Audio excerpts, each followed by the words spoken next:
The Lord of the Rings trilogy is truly one of the most special experiences an audience can go through. It's incredibly rare for all three movies to be excellent. So they decided to fuck it all up with the Hobbit movies.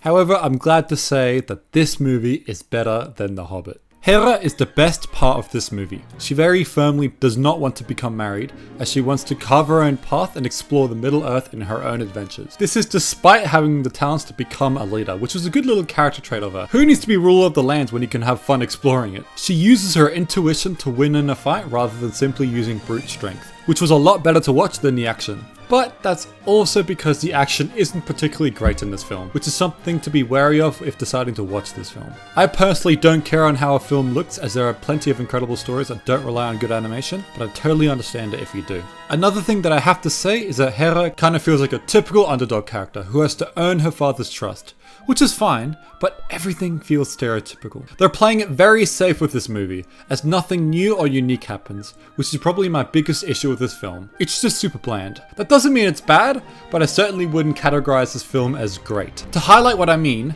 the main villain of this movie wants vengeance because his father was killed. We've seen his story so many times before and done better. Back to something positive though, this movie manages to have quite a complex narrative with a lot going on. However, you're able to keep up with what's going on. It was kind of surprising to see how much shit happens in a runtime less than 2.5 hours. But it worked quite well and I never felt bored throughout the entire film. If I had one word to describe this film, it would be safe. Are you missing out if you skip this film?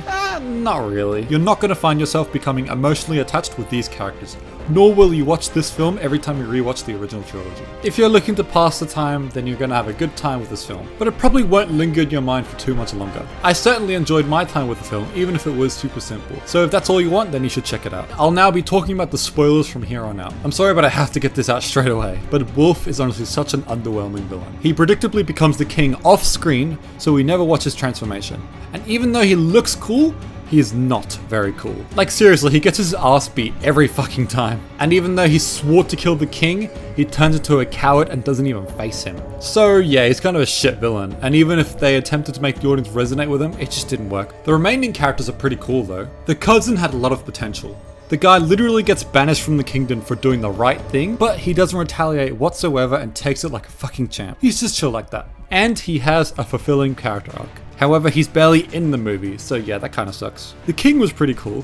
Definitely has too much pride, but he does learn his lesson. The king does a great job of belittling Hera's strengths, so she has a sense of proving her doubters wrong, which is very rewarding to watch, and also leads to quite a heartwarming scene between Hera and the king during their final moments. However, he turns into a fucking monster, I think. But also not really, since he can still control his emotions very well. And this seriously comes out of fucking nowhere. I think if you grieve for a long enough period, you just suddenly become really fucking strong. I think the movie made it unnecessarily confusing by not providing enough context or explanation. I feel like there's a way better method to make the king stronger, such as utilizing the wasted potential of Hera's cousin to go out on an adventure and come back with a special potion or something. But yeah, he beats the shit out of Wolf's army with his bare hands in the winter, which in theory sounds fucking sick, but in reality looked kind of underwhelming.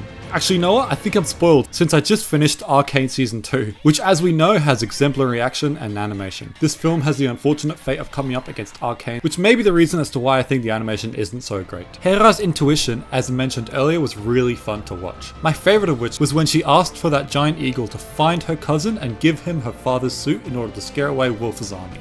And we see a little bit of fan service throughout this film, particularly towards the end. However, it doesn't overstay its welcome, so to me it's fan service done right. Also, this is making me fucking mad, so I'm changing the thing that describes this film in one word: 2024. Now, what do I mean by that? Well, this film is a remake slash sequel that feels like it exists to make money, rather than existing to tell a story that needs to be told. It has happened way too often this year, and this movie definitely falls under that category for me. There are exceptions such as Gladiator 2, which I felt like was a story that needed to be told in order to fulfill the story of the first film. However, in this case, it's a film that, if it never existed, wouldn't really change that much in the overall story of the Lord of the Rings franchise, therefore giving me an impression that this movie really didn't have to exist and was made just to make the money. So yeah, the movie just kinda exists. Will I ever watch it again?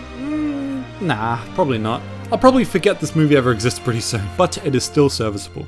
So I'll give this movie a 7 out of 10. Thank you guys for watching as always. I'll continue making reviews for you guys whenever there's a big movie coming out. And stay tuned for my 2024 movie ranking in order to find out where this film ranks compared to the other films. Hope you enjoyed this film if you've seen it, and let me know what you thought of it. And as always, I'll catch you in the next video. See ya!